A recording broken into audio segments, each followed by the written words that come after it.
Bonsoir, j'aimerais souhaiter d'abord à tout le monde le bienvenue à ce Café de l'égalité en ce 8 mars, Journée internationale de la femme. Cet événement a comme sujet le plafond de verre, comment le briser. Et ce soir, nous allons explorer et discuter ensemble des solutions potentielles pour rompre ce fameux plafond de verre et aller vers une médecine plus égalitaire. Ce café est organisé par les HUG, le groupe Médecine, Genre et Équité, que j'introduirai dans un moment, et la commission de l'égalité de la faculté de médecine que je préside.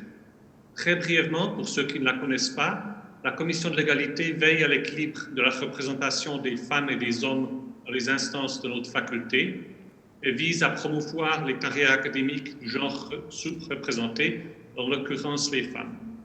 Cette activité a été récemment complémentée par un groupe de travail Médecine, Genre et Équité qui vise à mieux intégrer de manière équitable et égalitaire la notion du genre dans la formation médicale, que ce soit pendant les études dans la faculté de médecine ou plus tard lors de la formation postgraduée dans les hôpitaux. Ce groupe de travail a été initié et coordonné par deux brillantes jeunes membres de notre faculté, la professeure Angèle Gaillet-Ageron et la docteure Melissa Dominis-Dao, qui vont maintenant présenter les différents intervenants de ce Café de l'égalité. Angèle et Melissa, à vous. Donc, bonsoir, je suis Angèle Gaillet-Ageron, médecin adjointe agrégée dans le service d'épidémiologie clinique des HUG et responsable de l'unité d'appui méthodologique du Centre de recherche clinique de Genève. En tant que co-coordinatrice du nouveau groupe facultaire Médecine, Genre et Équité, et à ce titre, membre de la commission de l'égalité, je voudrais d'abord très chaleureusement remercier nos trois organisatrices du programme de la soirée, la docteure Francesca Arena, historienne de la santé et du genre, maître assistante à l'Université de Genève, Camille Blicker, étudiante en 5e année de médecine à la faculté de Genève et membre de la commission de l'égalité, Zoé Mario, étudiante en 5e année de médecine à Genève. Je voudrais aussi très chaleureusement remercier Madame Alexandra Mandofia, chargée de communication à la faculté de médecine, pour toute la logistique et l'organisation pratique de cette soirée, ainsi que sa collègue Madame Victoria Monti, et également Mesdames Serena Baldelli et Andrea Talik pour la communication des HUG. Notre groupe Médecine, Genre et Équité est motivé par une volonté de changement, plus d'égalité et d'équité durant les études de médecine, mais aussi plus de visibilité des femmes au niveau académique avec une amélioration de leur implication dans la recherche. Si au cours de ces 15 dernières années, on notait une discrète progression de la place des chercheuses dans la recherche médicale au rang de premières auteurs surtout et dernières auteurs, les quelques points de visibilité gagnés ont été effacés durant la pandémie de Covid-19. Cette pandémie a eu pour effet néfaste une moindre participation des femmes dans la recherche dédiée au Covid-19 et en particulier une régression de la proportion des femmes comme premières auteurs. Ce soir, nos quatre oratrices vont présenter et ouvrir ainsi la discussion sur les carrières féminines au niveau clinique et académique. Et nous aimerions débattre à la fin de ces présentations des solutions qui pourraient être proposées pour accélérer le changement et permettre aux femmes d'accéder, comme elles le méritent, à des places visibles et à haute responsabilité, avec les mêmes chances que leurs homologues masculins. Merci.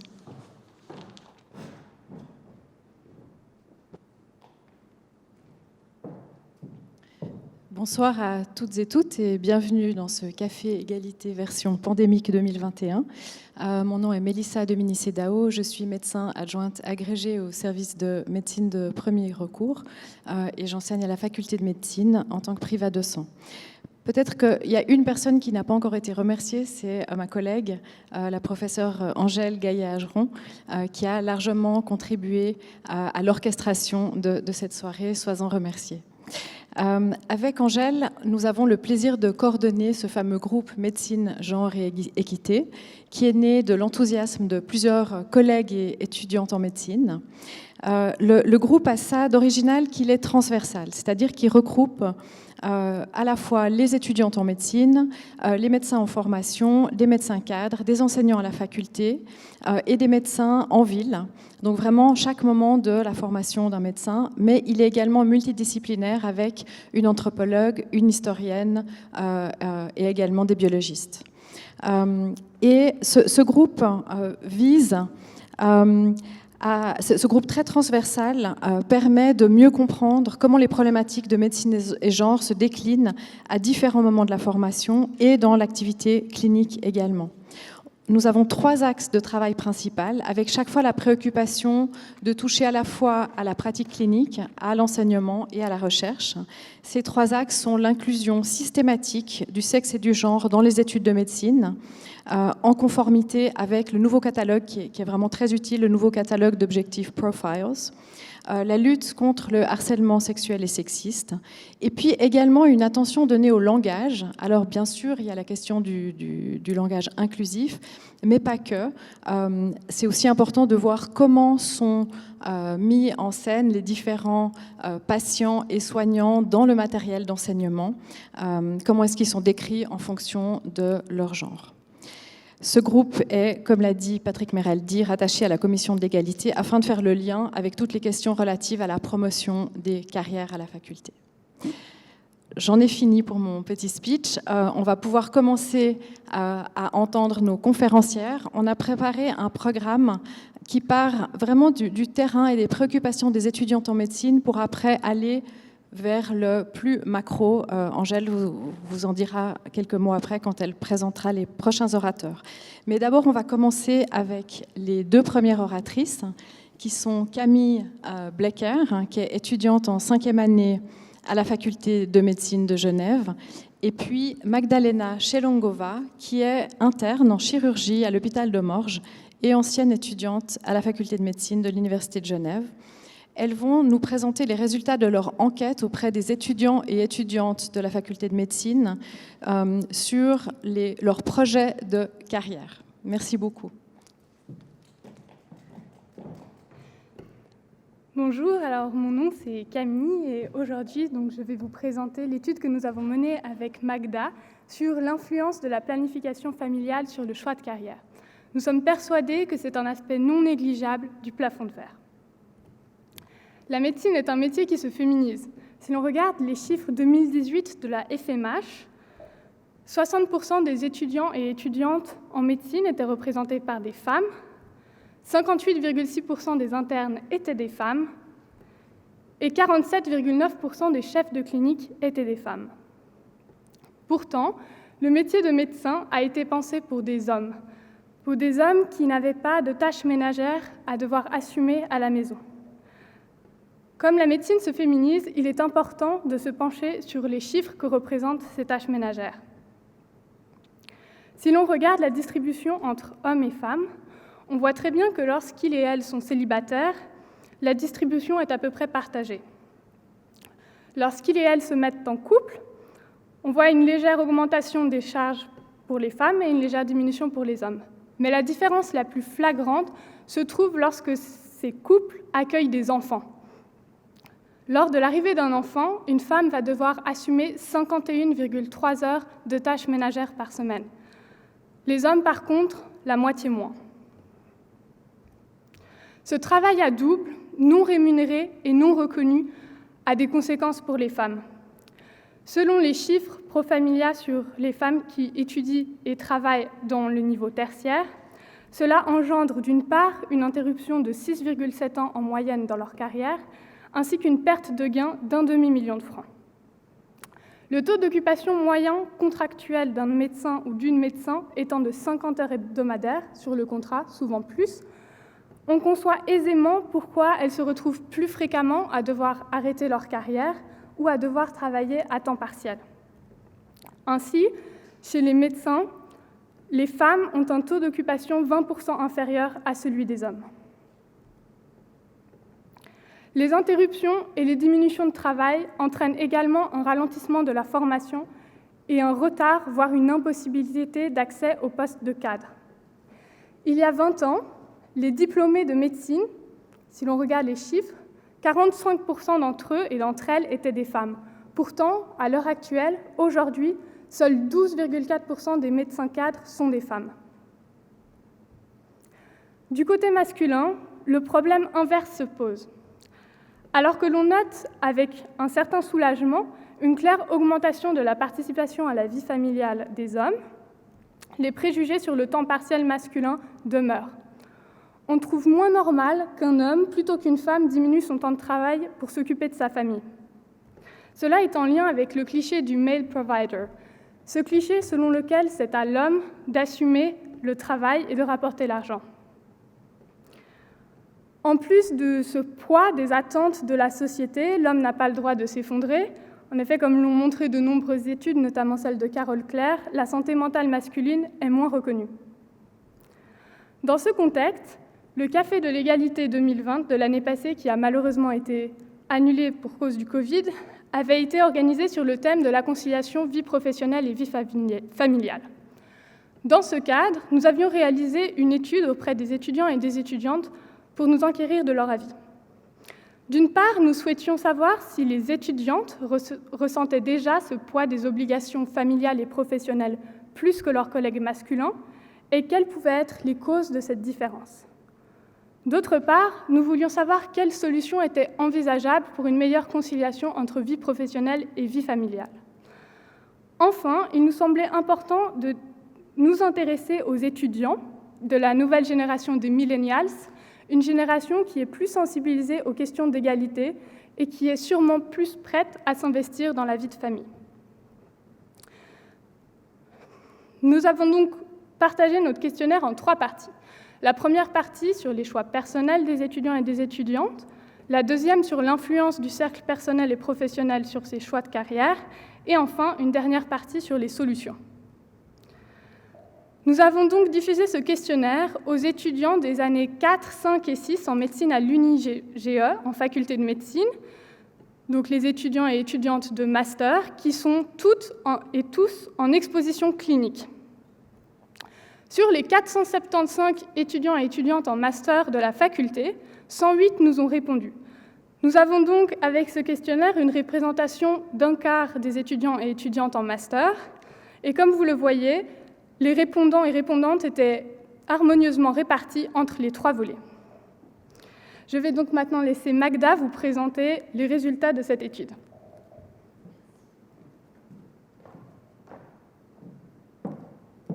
Bonsoir à toutes et tous, merci d'être là pour ce format un peu spécial de conférence. Moi, la dernière fois que j'ai fait une conférence, j'avais ma maman qui filmait au fond de la salle, donc va falloir faire ça cette fois-ci. Je vais vous présenter les résultats de notre étude. Je vais essayer de faire un peu des parallèles avec des études qui sont sorties après le temps qui nous est donné assez court, donc je vous encourage si jamais à garder vos questions pour le débat. Donc la première question qu'on avait posée, c'était est-ce que vous avez l'impression que le fait de vouloir des enfants influence votre choix de carrière? Et on voit que parmi les hommes, on a à peu près la même proportion qui dit que ça influence beaucoup que ceux pour qui ça influence pas du tout. Chez les femmes, on a plutôt une tendance en escalier avec quand même 45% des femmes qui disent que ça influence beaucoup leur choix de spécialisation, contre 20% qui disent que ça influence pas ou pas du tout. Je vous propose qu'on fasse un peu un tour d'horizon des spécialités en Suisse, rapide, mais quand même. Donc au niveau des spécialités, on a les spécialités qui sont dites féminisées, donc en fait qui dès le début ont été prises par les femmes parce qu'elles ont été délaissées par les hommes. C'est les spécialités comme la gynécologie obstétrique ou la pédiatrie qui étaient considérées comme moins valorisées. Et donc quand les femmes sont arrivées sur le marché du travail de la médecine, elles se sont saisies de ces spécialités et aujourd'hui elles font partie elles sont majoritaires en fait dans ces spécialités. Il y a les spécialités en voie de féminisation, donc c'est les spécialités comme la médecine interne ou la psychiatrie. On voit qu'il y a de plus en plus de FMH qui sont accordés à des femmes. On garde une proportion d'à peu près 40% de femmes au total, mais qui augmente. Et après, il y a les spécialités qui sont très loin d'être féminisées, sans forcément vouloir excessivement pointer du doigt, mais la chirurgie, où on a des proportions qui partent de 7% pour la chirurgie thoracique et un maximum de 15% pour la neurochirurgie.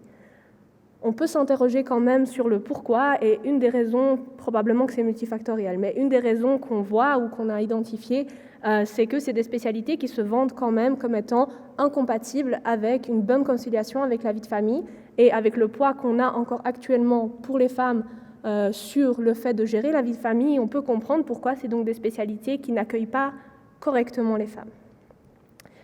On a aussi interrogé les participants sur est-ce que vous envisagez le temps partiel à l'arrivée d'un enfant, et on constate que tant pour les hommes que pour les femmes, il y a quand même une grande majorité qui envisage de prendre du temps partiel à l'arrivée d'un enfant. Ça, c'est des tendances qui se confirment dans d'autres études qui ont été faites avec des populations d'à peu près du même âge, aussi des étudiants en médecine. On voit qu'il y a un peu plus de femmes que d'hommes, mais quand même une grande proportion d'hommes qui veulent du temps partiel. quand il y aura des enfants. Cette question-là, elle portait, est-ce que vous avez l'impression que vous allez devoir faire un choix draconien entre la carrière idéale et le fait d'avoir des enfants? On voit que pour les femmes, il y a quand même 74% des répondants qui considèrent qu'il faut faire un choix draconien entre les deux. Une autre chose intéressante, sur une autre étude, il y a 39% des femmes qui déclaraient que si elles avaient été des hommes, leur choix de carrière aurait été complètement différent. Donc à réfléchir. Au niveau de l'influence, là on s'est interrogé sur est-ce que dans le cadre personnel et professionnel, les personnes ont reçu des commentaires sur le choix de carrière et la conciliation de vie de famille, par exemple de type « Ah mais pourquoi tu veux faire chirurgie? Qui va s'occuper des enfants si tu fais chirurgie ?» ou au contraire « C'est bien de faire médecine générale, tu vas avoir le temps pour ta famille. » Et là, on voit qu'il y a une différence significative avec 82% de femmes qui sont encouragées ou découragées dans le cadre professionnel, contre 56% des hommes. Et au niveau du cadre personnel, c'est à peu près une tendance similaire avec 73% des femmes qui sont encouragées ou découragées.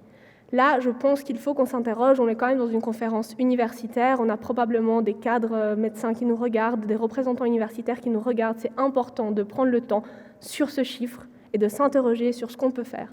Parce que je pense que c'est inacceptable qu'on décourage ou encourage des femmes juste sur la base du fait que c'est des femmes et que c'est à elles de s'occuper de la famille. Ça va de pair avec la question qu'on a après, est-ce qu'on m'a fait part d'opportunités manquées ou de renvois abusifs en raison des projets avec la famille? Par exemple, une chef de clinique qui vous dirait « Ah bah moi, j'ai voulu devenir chef de clinique, je suis tombée enceinte, c'est un homme qui a reçu le poste. » Là encore, on voit que les femmes ont reçu plus ce genre de commentaires, 43%, et puis quand elles recevaient ce genre de commentaires, ça venait de la part de femmes. Et là, avec la slide qu'on a vue juste avant, il y a un effet cumulatif, c'est-à-dire qu'en fait, on dit aux femmes, bah voilà, vous êtes des femmes, vous allez devoir vous occuper des familles, et c'est pas possible, c'est pas compatible, il y a des obstacles. Donc après, je pense que ça, c'est un des facteurs qui peut jouer dans le fait qu'on a l'impression qu'on ne peut pas accéder au poste de cadre, que c'est pas possible, que c'est pas faisable. Au niveau des solutions, on s'est interrogé sur est-ce que le matériel que nous avons à disposition, les flyers, les conférences, les choses comme ça, est-ce que ceux qui proposent des solutions, est-ce que ça vous parle? Et on voit que les femmes, ça leur parle quand même plus que les hommes. Ça, c'est à double tranchant. D'un côté, ça veut dire qu'on délaisse les hommes, on leur donne pas de solution, on leur propose pas d'aide si eux veulent, et on voit qu'ils veulent quand même s'intégrer dans la famille, avoir du temps partiel, s'occuper des enfants. Donc on les délaisse, on leur propose pas de solution. Et d'un autre côté, ça veut dire que c'est des matériaux qui sont de nouveau orientés sur les femmes. Et donc on leur dit, ah bah c'est à vous de faire, c'est pour ça qu'on vous propose des solutions. Au niveau des mesures qui ont été proposées, qui ont été le plus plébiscitées par les étudiants, on voit qu'il y a le fait d'augmenter la proportion de temps partiel dans toutes les spécialités. Ça, c'est un élément qui est intéressant. Une des choses que moi j'ai trouvé aussi intéressante au niveau du temps partiel, quand on parle, surtout dans le cadre aujourd'hui de la Journée internationale du droit des femmes, il y a une étude suédoise qui a montré qu'à partir de 40 heures par semaine, pour les femmes, il y a des effets sur la santé. Il y a des effets sur les effets cardiovasculaires, sur les maladies pulmonaires chroniques et sur la dépression à partir d'environ 40 heures par semaine, ce qui correspond pour un médecin à 80%. Donc je pense que le temps partiel est aussi interrogé dans ce cadre-là. Ensuite, il y a eu la solution d'implémenter plus de crèches, d'accord, pour donner l'opportunité de pouvoir déposer son enfant facilement, d'avoir le contact sur la journée. Ça, c'est une solution qui est juste un problème au niveau genevois général. Et s'il y a des politiques qui nous écoutent, bah, sachez qu'on attend sur vous pour implémenter des solutions. Il y a aussi le congé parental qui a été pas mal aimé, surtout par les hommes. On sait, si les études ont montré si un congé parental est d'une durée suffisante, ça permet un retour au travail à un pourcentage plus élevé. Parce qu'en fait, si on revient trop tôt au travail, en général, on va devoir abandonner ou alors revenir à des pourcentages plus bas que ce qu'on pourrait revenir si le congé parental était plus long et que papa pouvait rester à la maison. Une réduction du travail administratif, ça aussi, ça a été pas mal apprécié par les personnes qui ont répondu à notre questionnaire comme mesure. Ça, on sait que les médecins internes passent à peu près 30% de leur temps avec les patients et le reste du temps est passé à faire du travail administratif. Et ça, si on arrive à faire un travail là-dessus, on peut réduire donc le temps de travail général et donc permettre un peu plus de temps à faire autre chose de la recherche ou passer du temps avec la famille. Ce qui est intéressant, et je pense que je n'ai pas le temps de débattre là tout de suite, mais qu'on peut débattre après pendant le débat si jamais vous souhaitez, c'est que la visibilité des femmes cadres a été très plébiscitée par les femmes et très peu par les hommes. Et aussi la solution des quotas. La solution des quotas, elle, n'a pas du tout été aimée, ou presque pas été aimée, ni par les femmes, ni par les hommes. Alors, est-ce que c'est parce qu'en tant que femme, on n'a pas envie d'être pris juste parce qu'on est une femme ? Et est-ce que c'est les hommes, c'est parce qu'on se sent menacé, ah mais elle sera prise que parce qu'elle est une femme, on ne va pas regarder les compétences. À réfléchir. Voilà. Pour conclure, on se trouve face à un paradoxe. D'un côté, on a un système qui a été développé et pensé pour des hommes qui travaillaient avec des femmes qui étaient à la maison. Et d'un autre côté, on a ce métier qui se féminise avec une contrainte sur les femmes en termes de tâches ménagères, en termes de charge mentale de la famille, qui persiste, qui reste. Donc comment concilier les deux, hein? On sait en plus que sur les femmes cadres, en plus du travail à la maison, en plus du travail tout court, il y a la recherche à faire, le service à gérer. Donc comment concilier les deux? Il faut trouver des solutions pour rééquilibrer tout ça. D'un côté, repenser le système du travail médical, et de l'autre côté, repenser la répartition des tâches ménagères et la façon dont on visualise la place des femmes dans la gestion du domicile et de la famille. Voilà, j'ai fini. Je ne sais pas où je dois aller. Physiquement, je me rends là ou là. Donc, merci beaucoup pour cette présentation. Nous avons maintenant la grande joie d'accueillir Brigitte Mantilleri, qui est directrice du service égalité et diversité de l'Université de Genève et qui va nous parler de conciliation, ou plutôt détermination, ou comment avancer malgré les stéréotypes et les biais en tout genre. Merci beaucoup, Brigitte. Voilà, bonjour. Alors, bonsoir. Est-ce que vous m'entendez bien? Alors, je vais démarrer ma vidéo.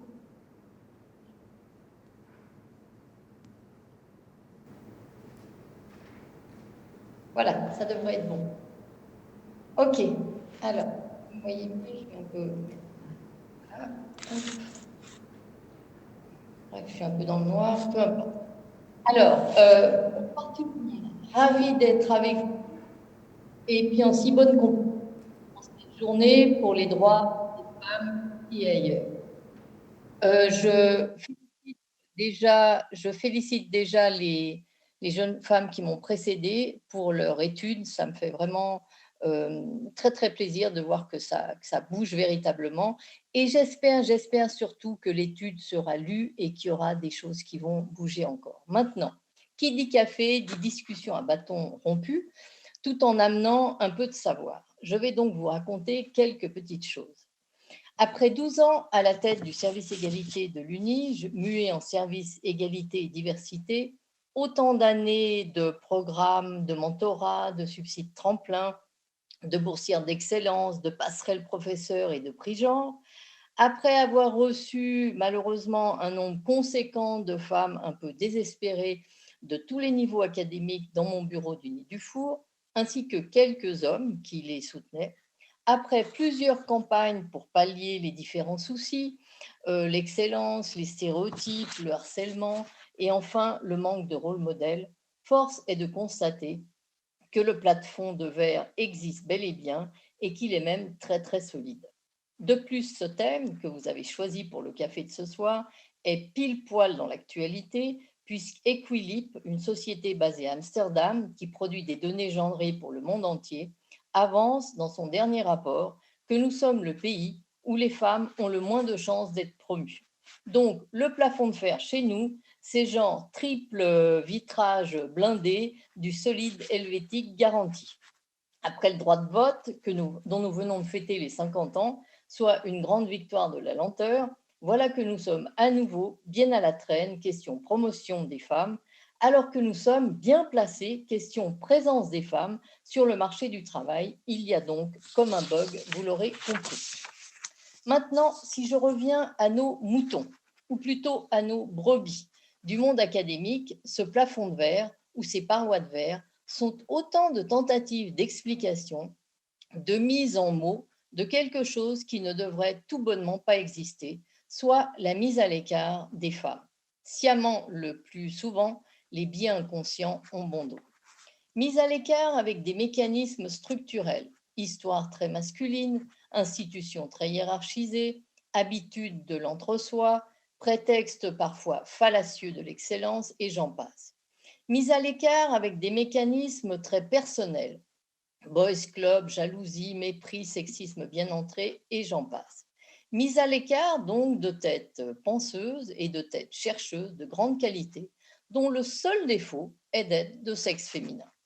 Tout cela sur fond de stéréotypes bien implantés dans nos esprits et dans notre société, laquelle exacerbe les différences femmes-hommes. Vous savez, ces histoires d'hommes sur Mars et de femmes dans la Lune, de cerveaux féminins forcément petits et de cerveaux masculins forcément grands. Celui d'Einstein était petit, mais bon.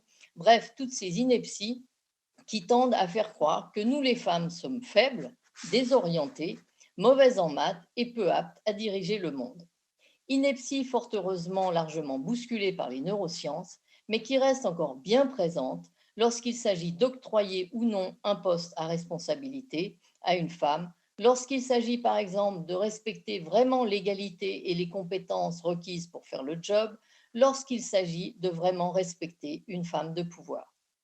Et puis, alpha et oméga des stéréotypes, les fameux biais de genre, inconscients mais au fond tout à fait conscients, qui conduisent à ostraciser les femmes dans les procédures de nomination, dans les procédures de promotion.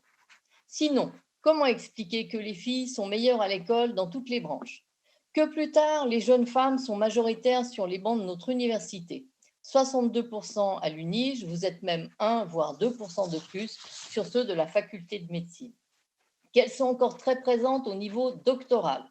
Et pif paf, d'un coup d'un seul, elles disparaissent des radars au moment d'accéder aux plus hautes fonctions, soit celles de médecin-chef, de professeur et surtout de professeurs ordinaires. Nous en sommes actuellement à 22% de professeurs ordinaires. Cette disparition inacceptable, donc cette disparition intolérable, ces ciseaux que l'on placarde dans les PowerPoint Urbi et Torbi et qui finissent par justifier l'injustifiable. Vous voyez, partout en Europe, les chercheuses disparaissent au niveau post-doc. Le collectif Georgette Sand, en référence à l'écrivaine George Sand, qui avait, comme beaucoup d'autres à l'époque, écrit sous un pseudonyme masculin pour être publié, donc ce collectif a bien démontré le phénomène d'invisibilisation des femmes dans l'histoire qui prévaut aussi dans la vie universitaire. Moins soutenues, moins citées, moins envoyées en colloque, interrompues dans les séances, mises sur la touche lors de promotion, n'obtenant pas les stages qu'elles souhaitent, avec en prime le sexisme et le harcèlement qui prévalent largement. Vous pensez bien que tout cela mis bout à bout vitrifie le plafond, les parois et autres boîtes de verre. Cela dit, le 8 mars est aussi là pour donner force et courage, pour que vous, les jeunes femmes, vous vous sentiez épaulées pour aller de l'avant, pour que vos camarades de promotion vous soutiennent et interviennent lorsque l'on vous manque de respect, et que les gens qui vous guident et vous conseillent prennent conscience de ces enjeux.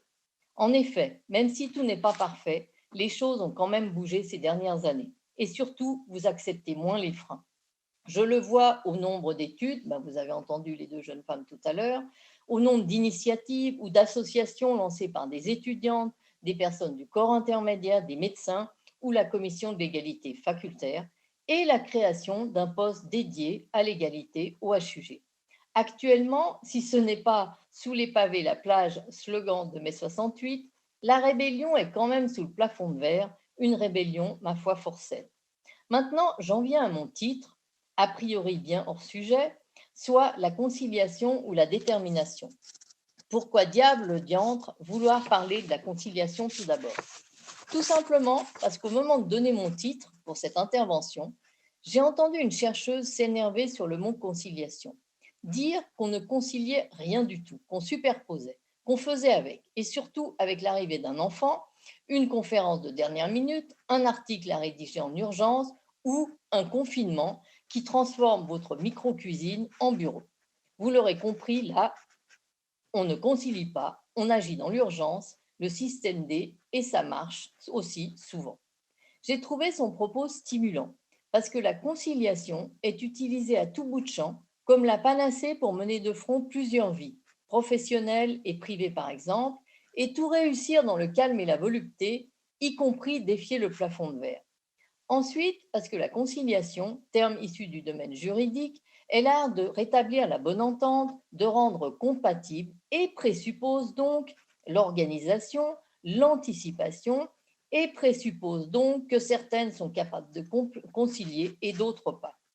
C'est sans doute cette pression pour la conciliation qui fait que dans nos programmes de mentorat, par exemple, j'ai souvent entendu des jeunes doctorantes sans charge familiale se préoccuper déjà de savoir s'il était possible de concilier recherche et famille, travail et famille, bref, ce faisant, de se mettre la pression et de se poser d'ores et déjà des limites en termes d'ambition professionnelle. Tel domaine serait plus conciliable, telle carrière plus conciliable, etc. Alors que dans la vraie vie, comme l'a dit la chercheuse, on ne concilie pas grand-chose, on met bout à bout, on superpose, on fait comme on peut, on fait avec les paramètres qui bougent, on fait avec les gens qui nous entourent et qui nous épaulent ou pas, parfois. Et j'en viens à ce qui, à mon avis, change tout et fait que même ce qui semble impossible devient possible, c'est votre propre détermination à aller de l'avant dans ce que vous avez décidé d'entreprendre. La détermination à achever ses études envers et contre tout.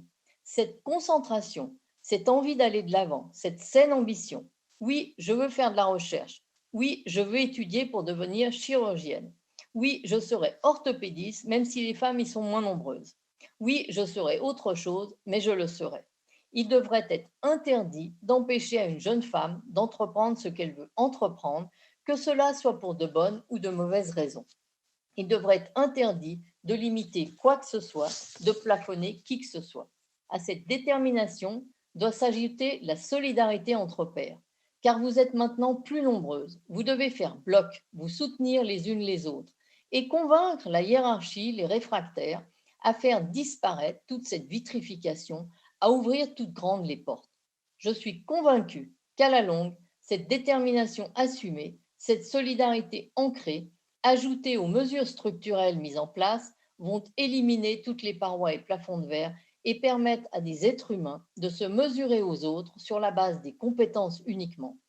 Un plus pour les unes et les autres et, in fine, un plus pour la société. Sur ce, bon vent et bonne suite.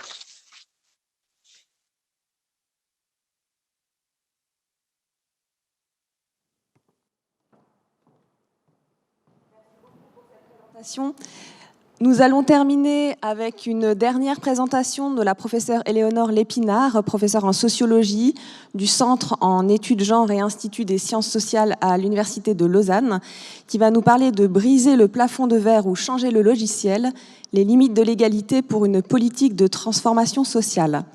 Sa présentation sera suivie par un débat qui sera animé par Madame Romaine Jean, qui est ancienne journaliste à la RTS, et que nous remercions très très chaleureusement d'avoir accepté tout de suite d'animer et de modérer cette soirée, qui est très enthousiaste à le faire, et donc on partira ensuite sur les discussions avec les différentes oratrices qui seront sur le pupitre. Merci.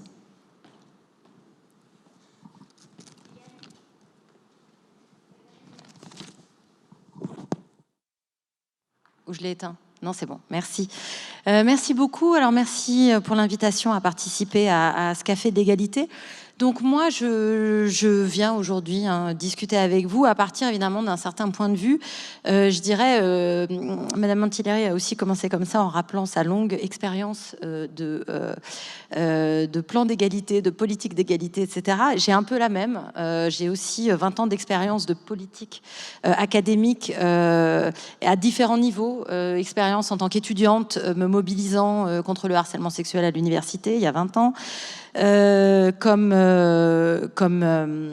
prof, donc ayant franchi ce fameux plafond de verre, mais du coup mobilisée comme experte pour rédiger le plan égalité de sa faculté, sur ses heures de bénévolat, on peut le dire en fait. Voilà, comme experte aussi, parce que j'ai travaillé sur l'égalité, j'ai travaillé sur les politiques de quotas qui donc n'ont pas la cote avec les étudiants en médecine, c'est bien dommage parce qu'elles sont tellement efficaces, c'est bien les seules.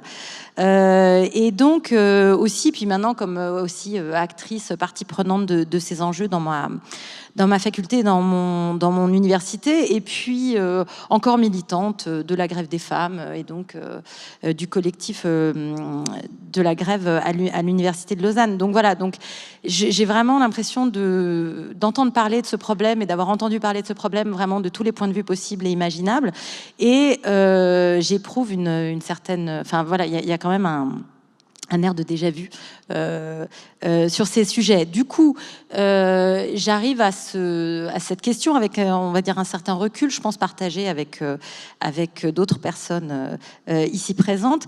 Et ça m'a encouragée, disons, à faire un petit pas de côté ou même un bond très très loin un petit peu pour interroger le vocabulaire que nous utilisons pour parler de ces politiques d'égalité, ces objectifs qu'on se fixe et la façon dont on essaye de produire l'égalité, les stratégies, les moyens qu'on utilise. Donc, c'est pas une intervention, mon intervention n'a pas de visée pratique ou pragmatique, je ne vais pas vous délivrer la solution magique, parce que si on l'avait, je pense qu'on le saurait. Par contre, c'est une intervention critique, au sens de réfléchir de façon critique à nos propres objectifs, à nos propres stratégies, à notre propre vocabulaire. En particulier, le vocabulaire du plafond de verre, qu'on utilise, voilà, qui est un peu la thématique de ce soir. Alors, je suis bien consciente que les paramètres restreints qu'on nous propose pour discuter quand on parle de plafond de verre et quand on intitule un café égalité comme celui-ci, briser le plafond de verre. Bon, ces paramètres restreints, c'est le produit, le reflet d'un ensemble de contraintes institutionnelles, c'est-à-dire on est amené à formuler les choses comme ça quand on essaye de faire avancer le sujet de l'égalité dans l'université, dans un contexte où il y a beaucoup de résistance qui souvent d'ailleurs s'exprime par de l'indifférence. Mais l'indifférence, c'est très très efficace en matière de résistance.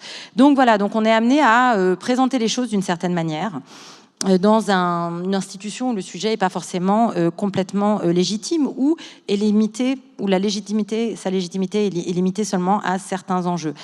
Alors, en fait, comme on le voit depuis le début de la séance, on ne s'est pas limité au plafond de verre, et puis il y a déjà plein d'autres thématiques. On voit en tout cas qu'il y a des formes d'imbrication très fortes entre ce sujet et d'autres enjeux.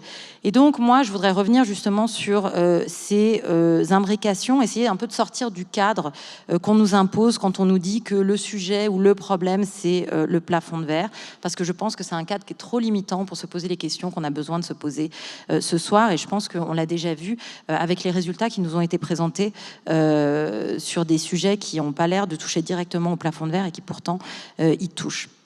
Donc, c'est pas pour dire que le plafond de verre, c'est pas important ou qu'il n'existe pas. C'est pour dire, est-ce que vraiment c'est l'objectif principal ou le seul objectif à atteindre en 2021, cette année? Est-ce que c'est vraiment si compliqué à briser? Et comment ce vocabulaire participe ou pas à invisibiliser d'autres types de questions qui sont importantes de se poser en matière d'égalité?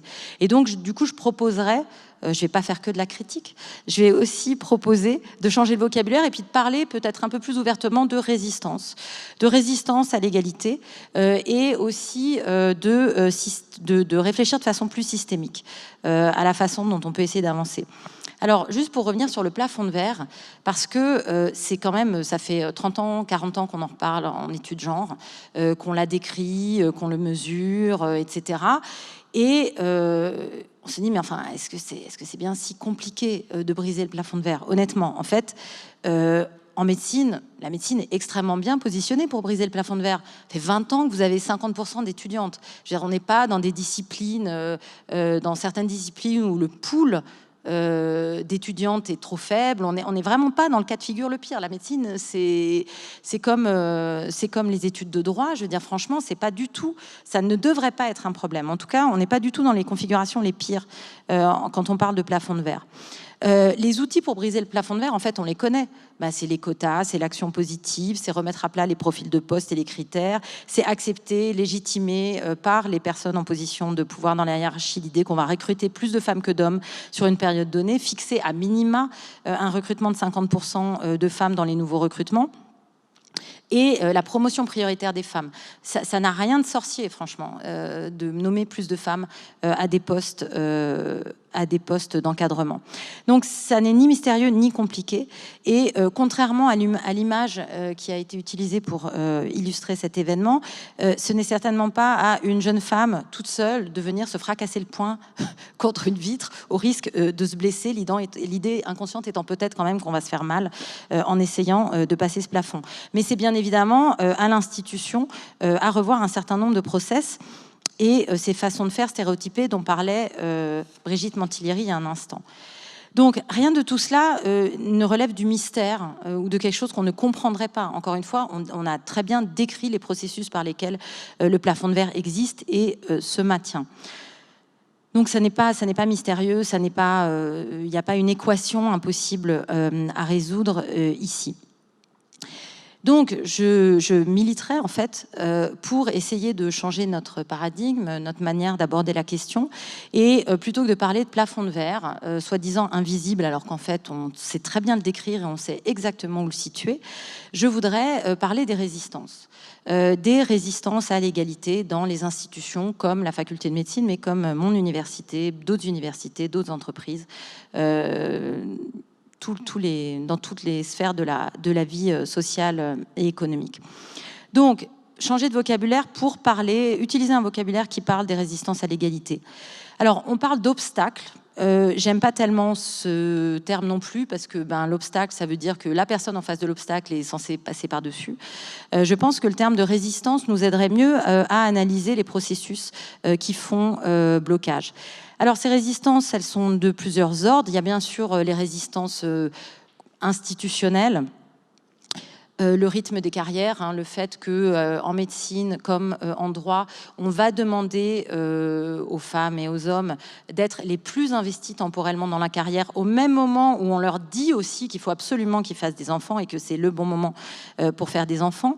Donc les exigences de disponibilité totale temporelle du métier, et on voit la même chose dans les métiers du droit et dans la médecine, et puis aussi le fonctionnement extrêmement hiérarchique, la dépendance très forte en début de carrière. Alors, je ne sais pas comment c'est en médecine, dans le cadre des études de médecine et de l'internat ou de l'externat ici à l'Université de Genève, mais pour avoir travaillé sur les carrières des avocates, le stage au moment quand on fait l'école d'avocature et après on part en stage, etc., et les premières positions dans les études placent les jeunes entrant dans la profession dans une position de dépendance personnelle, hiérarchique, absolue. Et en fait, honnêtement, tant qu'on n'a pas réglé ce problème-là, c'est-à-dire tant qu'on n'a pas démocratisé l'institution, tant qu'on n'a pas repensé les modalités de formation et qui est juge de la progression de la personne dans l'encadrement de cette fin d'études ou dans les études post-grad ou ce genre de choses, il n'y a rien qui va changer. Parce qu'en fait, un tel niveau de hiérarchie et de dépendance personnelle rend impossible toute dénonciation de harcèlement, d'abus, et aussi fait intégrer l'idée de la disponibilité permanente et de la possibilité constante de l'abus de pouvoir, tant qu'on est de ce côté-là de la barrière. Donc clairement, tant qu'on n'a pas démocratisé ces institutions, on ne va arriver absolument nulle part. L'autre grand résistance qui s'exprime sous la forme d'un mythe, c'est le mythe de la méritocratie. Tant qu'on continue à parler de compétences et à prétendre qu'on ne recrute les gens que sur ce critère unique, malheureusement, ça va être très compliqué de continuer. En fait, ça rend toute politique de quota ou de promotion active des femmes illégitime. Et donc difficile à mettre en œuvre. Et puis, ça ne nous fait pas réfléchir en fait sur nos besoins, sur qu'est-ce qu'on valorise, et puis qu'est-ce que c'est la compétence. Est-ce que c'est les compétences techniques? Est-ce que c'est les compétences relationnelles? Est-ce que c'est les compétences de soins? En fait, voilà, c'est la méritocratie sert à jeter un voile sur tout un ensemble de choses auxquelles en fait on pourrait réfléchir de façon beaucoup plus complexe, et ça nous permettrait peut-être d'avoir une vision beaucoup plus fine et nuancée de pourquoi telle personne est bonne pour un poste, et que ça ne se résume pas à une question de compétence ou de mérite. On le sait, on n'a pas un poste parce qu'on est le ou la meilleure. Je suis désolée de faire cette annonce et de peut-être briser des rêves pour certaines personnes, mais en fait, ma propre expérience, il faut être très bon, mais on est souvent plusieurs à être très bons pour un même poste, en fait, il faut quand même se l'admettre. Donc, quid des autres critères? Voilà, alors, ça, c'est des résistances qui s'expriment par un ensemble de valeurs qu'on défend et qui, en fait, sont des valeurs qui sont biaisées et qui valorisent les carrières masculines qui sont plus associées, pour lesquelles on va reconnaître la compétence de façon plus naturelle, en particulier les compétences de leadership, etc. Il y a des tonnes d'études en psychologie sociale qui nous montrent ça. Et puis, bien évidemment, les résistances, elles s'expriment aussi dans tout un ensemble de pratiques qu'il est souvent très dur de dénoncer. Donc, la marginalisation des demandes d'égalité, auxquelles on accorde une faible légitimité, les pratiques de mansplaining. Alors, je suis contente qu'on ait enfin un nom pour le dire. Moi, j'ai vécu, il faut quand même se mettre à notre place. Nous, on a vécu des décennies sans pouvoir appeler ça par son nom. On n'avait pas de nom pour le dire. Ça nous arrivait tout le temps. On se faisait interrompre, on se faisait expliquer la vie. On n'avait pas de mot. Maintenant, on a un mot. Bon, il est anglais, mais enfin, on peut le dire en français aussi. Ça s'appelle la m'explication. Donc, c'est magnifique, hein, parce que tout à coup, mais c'est un objet social qui existe et qu'on peut nommer. Et puis bien sûr la question du traitement des enjeux de harcèlement et de violence sexiste au sein de l'institution. Donc ça pose le problème des résistances dans qui a la parole et qui est écouté dans une institution. Quels sont les mécanismes de prise de parole? Quels sont les mécanismes d'écoute? Donc voilà pourquoi je pense que penser en ces termes-là et essayer d'identifier les résistances actives ou passives au projet d'égalité peut être plus fructueux que de penser en termes de plafond de verre. Parce que le plafond de verre est bien trop limité en fait pour saisir les enjeux qui en fait forment ce plafond de verre et en particulier les dimensions structurelles qui sont à l'origine de ce phénomène. Donc je suis très contente de l'enquête qu'on a pu voir en début de séance parce que justement on voit bien que tout est lié. Alors évidemment, une fois qu'on a dit ça, on dit ah oui, mais quand vous nous dites tout est lié, vous êtes gentil, mais bah, du coup, qu'est-ce qu'on peut faire, quoi? Éternelle question. Mais tout est lié, effectivement, si on veut mener une politique de transformation sociale, la première chose à faire, ce serait déjà de le dire, de ne pas nier que tout est lié. Et donc, de se poser la question, mais en fait, comment dans nos pratiques, on voit très bien dans ce qui a été montré qu'il y a à la fois peut-être une plus grande implication des hommes dans la sphère familiale, mais qu'il continue à y avoir une dévalorisation sociale de ces activités familiales et de ce travail domestique. Dans quelle mesure une institution comme la faculté de médecine ou les hôpitaux reproduisent ça? Par exemple, très clairement, dans la hiérarchie absolue et le fait de faire des études séparées entre infirmières et médecine. Je veux dire, à la fois la dévalorisation de ce travail de soins et la survalorisation des compétences techniques qui du coup, porte préjudice aux femmes dans leur carrière, dans l'institution médicale. Elle s'appuie aussi sur la séparation entre un cursus pour les infirmières, massivement féminisé, et des cursus différents pour les médecins. Donc ça veut dire qu'il faut avoir vraiment un recul réflexif sur comment les institutions dans lesquelles on travaille, elles participent en fait, par leur discours, par la façon dont elles sont organisées, à faire cette dévalorisation en fait et cette assignation des femmes au travail de care. Alors, du coup, pour finir, évidemment, donc tout est dans tout. Donc l'assignation des femmes à la sphère privée, le fait que les hommes assument moins leur part de travail domestique dans les couples, etc. Donc, alors on s'est dit bah oui, mais ça on peut pas. C'est pas la faculté de médecine de l'université de Genève qui peut avoir un impact là-dessus. Mais bien sûr que si. C'est ma réponse, bien sûr que si. Comment on peut faire? Mais on peut par exemple octroyer de larges congés obligatoires paternité. On peut obliger les employés de l'Université de Genève à prendre des congés paternité importants. J'ai parlé de résistance et du coup, je pense qu'aussi une des choses qu'une institution peut faire en essayant de sortir de cette idée du plafond de verre et qu'il faudrait que ce soit les femmes qui, avec toute la détermination nécessaire, le brise. Je pense qu'on peut poser la question de qui est responsable de la situation. Donc clairement, on va essayer de ne pas faire le traditionnel blame the victim et de dire que ce sont les femmes qui ont un problème de conciliation. Ça, je suis tout à fait d'accord avec ma prédécessrice. Quand on dit l'institution, le problème, c'est qu'on dilue aussi un petit peu le problème. Et puis, on dit l'institution, on crée une commission égalité, donc maintenant, c'est elle qui est en charge du problème, et puis on verra bien ce qui se passe. Alors, c'est bien évidemment nécessaire, malheureusement, ça n'est pas suffisant. Moi, je voudrais qu'on parle de la responsabilité des hommes, en fait, de façon directe, c'est-à-dire qu'on nomme cette responsabilité des hommes dans l'institution, pas de façon abstraite, pas de commission, non, vraiment des hommes. Par exemple, je trouverais intéressant que dans les rapports d'activité que, en tout cas, moi, je dois rendre en tant que prof, on me demande « Qu'avez-vous fait pour l'égalité ?» Et puis, je voudrais qu'on le demande aux hommes, en fait. Qu'avez-vous mis en place dans votre équipe pour favoriser la promotion des femmes? Quel type de comportement avez-vous interdit? À quelle occasion avez-vous soutenu telle ou telle candidate, etc. Puis j'aimerais que les hommes doivent rendre des comptes sur ce qu'ils font en matière d'égalité. Et je pense que c'est seulement quand on aura assigné ce type de responsabilité et que donc on aura forcé les hommes à être partie prenante de la solution que peut-être on pourra avancer sur ce dossier. Alors, je veux pas, je vais m'arrêter là puisque je pense que j'ai déjà dépassé mon temps. Mais donc, vous l'aurez compris, c'est pas tant pour dire que le plafond de verre est pas important et qu'il faut pas en parler, mais c'est que il y a vraiment nécessité, si on veut avoir une politique qui est transformative d'une institution, de pas se limiter à cette focale pour analyser le problème, parce que sinon, en fait, qu'est-ce qu'on risque? En fait, on risque de promouvoir quelques femmes qui, de par leur situation particulière ou de par leur détermination extrême ou de par le fait qu'elles n'ont pas d'enfants, arriveront à correspondre au modèle, mais on n'aura rien changé de la manière dont l'institution continue à produire de l'inégalité et à dévaloriser le travail des femmes. Et de ce point de vue-là, on aura peut-être perdu beaucoup. Voilà, merci.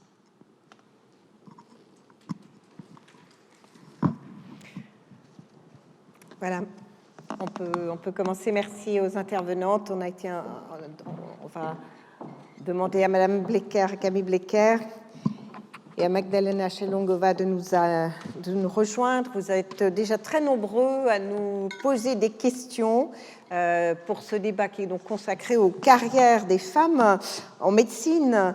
Sur la base notamment des travaux que vous avez effectués, enfin de l'étude que vous avez effectuée. Alors, je ne vais pas représenter tout le monde, je vous présenterai au fur et à mesure des interventions. D'abord, Camille Blecker. Alors, vous êtes étudiante en 5e année de médecine, et votre étude montre d'une manière générale qu'il y a une étudiante ou un étudiant sur deux qui estime qu'il est extrêmement difficile de concilier vie de famille et vie professionnelle, ce qui est absolument incroyable aujourd'hui. J'aimerais d'abord vous poser une question à vous, personnellement. Vous êtes étudiante, vous êtes femme.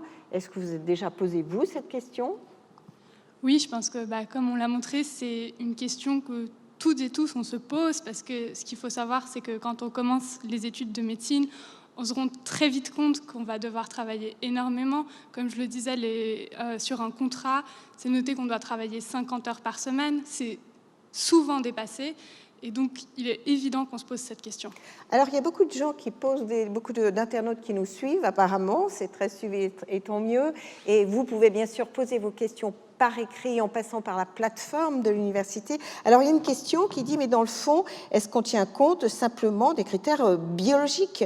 Personne n'a évoqué que des biais biologiques entre les hommes et les femmes peuvent expliquer certains goûts pour certains métiers, ou notamment une renonciation à certains métiers. On parlait de la chirurgie tout à l'heure.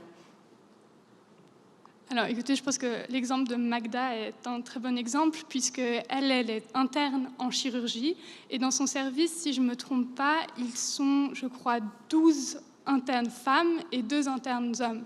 Donc, je n'ai pas l'impression finalement que ces différences de choix expliquent en fait cette sous-représentation féminine. En 2019, comme Magda le disait, il y avait même plus de femmes qui ont obtenu le diplôme de spécialiste en chirurgie. D'accord. Alors, on va essayer d'être un peu concret durant pour ne pas se retrouver dans une année avec exactement les mêmes problématiques, puisque ça a été évoqué. J'ai envie de vous demander concrètement, quelle est la mesure prioritaire pour vous pour faire avancer la cause de l'égalité à l'université, notamment sur la base de votre étude? Alors, Magdalena, vous, quelle est la mesure que vous aimeriez introduire tout de suite et qui vous permettrait de dire on va progresser sur le chemin de l'égalité? Alors, je pense que c'est une question qui est quand même compliquée. La mesure, une mesure, c'est toujours Vous avez évoqué complexe, notamment les temps partiels, vous avez évoqué les crèches. Ce sont des mesures qui sont fréquemment évoquées, vous, dans votre profession. Je pense qu'il faut considérer le problème ce qu'il a, c'est-à-dire qu'il est multifactoriel. Donc, en fait, en agissant sur une seule mesure, on ne va pas réussir à résoudre. Il faut agir sur plusieurs fronts en même temps. Donc, je pense qu'agir sur la possibilité de temps partiel tout en faisant attention à ne pas juste mettre beaucoup de femmes à temps partiel et en fait avoir juste beaucoup de femmes à temps partiel et toujours les hommes qui travaillent à 100% et toujours les femmes qui s'occupent de la maison parce qu'on leur a permis le temps partiel. Je pense que ça passe par un travail sur la société. Je pense que ça passe sur un travail sur les moyens d'apprentissage que nous avons et la représentation des femmes dans ces moyens d'apprentissage que nous avons. Je pense que ça peut passer par des quotas. Pour moi, les quotas, ça peut être une solution transitoire. Ça peut passer aussi par la possibilité d'avoir des crèches à disposition, d'avoir des endroits où faire les courses qui restent ouverts tard, comme ça. Et nous et les hommes peuvent aller faire les courses. Je pense que comme le problème est multifactoriel, la solution doit être multifactorielle aussi. Et pour vous, Camille? Alors, si je prends votre question où vous disiez que si je devais choisir une seule solution, pour moi, finalement, c'est la solution des quotas. Parce qu'on voit que ça fait des années et des années, comme nous le disait la professeure Lépinard et Brigitte Montilleri, ça fait des années, en fait, qu'on est face à ce problème et rien n'avance. Et finalement, la solution des quotas, transitoirement, sera la seule solution pour avoir enfin une société, en tout cas au niveau des cadres, peut-être médecins, qui représentent réellement les chiffres qu'on a dans les échelons plus bas.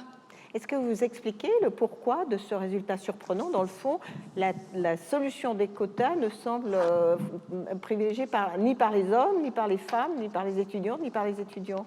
Magdalena? Je pense que c'est ce que j'ai évoqué en faisant la présentation, mais je pense qu'il y a un côté pour les femmes un peu insultant de se dire en fait on prend que parce que je suis une femme, on ne regarde pas mes capacités, on regarde le fait que je suis une femme et voilà, on prend sur la base de ça. Pour les hommes, peut-être qu'il y a un côté où on se sent menacé, on se dit en fait on va m'enlever de mon poste, on va pas avoir le poste et uniquement sur la base du fait que je suis un homme. Sur la solution des quotas, ce qui est intéressant, il y a un livre qui est super qui s'appelle Les femmes invisibles, qui parle de l'invisibilisation des femmes dans la recherche et qui mentionne justement la question des quotas, parce que la grande crainte des quotas, c'est qu'on met quelqu'un qui ne sait pas ce qu'il fait, juste parce qu'il y en avait un quota. Et en fait, c'est une étude de la London School of Economics qui a montré que les quotas permettaient plutôt d'enlever des hommes incompétents que de mettre des femmes en place qui n'ont pas les compétences. Donc, n'ayez crainte, messieurs, si vous êtes compétents, vous n'avez rien à craindre. Alors, on va revenir tout à l'heure sur cette question de quotas, parce que c'est effectivement une mesure qui est fréquemment avancée. J'aimerais simplement qu'on reste encore sur cette conciliation si difficile entre la vie de famille et la vie professionnelle dans le métier, dans la carrière de médecin. Nous avons avec nous en Zoom, et c'est un peu compliqué aujourd'hui parce que certains sont en présence et d'autres sont en Zoom. Alors, Sylvia de Meyer, vous êtes responsable du programme Égalité et Diversité au Hugues. J'ai envie de vous demander très concrètement qu'est-ce que vous avez déjà introduit et qu'est-ce que vous comptez introduire très rapidement pour la conciliation de cette vie professionnelle et cette carrière professionnelle, cette vie privée et carrière professionnelle. Bonjour à tous, merci de m'accueillir. Alors effectivement, j'ai commencé mon poste il y a assez peu de temps, donc on a commencé par mettre en place des mesures urgentes pour faire face à certaines situations qui sont compliquées. Et je travaille de manière étroite avec la direction générale pour mettre ce programme en place. L'ambition, c'est vraiment que chaque collaborateur, il doit venir travailler au HUG en toute sécurité, peu importe son sexe, son âge, son orientation sexuelle ou toute autre différence qu'elle pourrait avoir envie de revendiquer. Et ça implique d'abord lutte contre les discriminations et le harcèlement qui me semble primordial. Donc, une des premières actions qu'on a mises en place, c'est de créer une commission de traitement des plaintes et une hotline.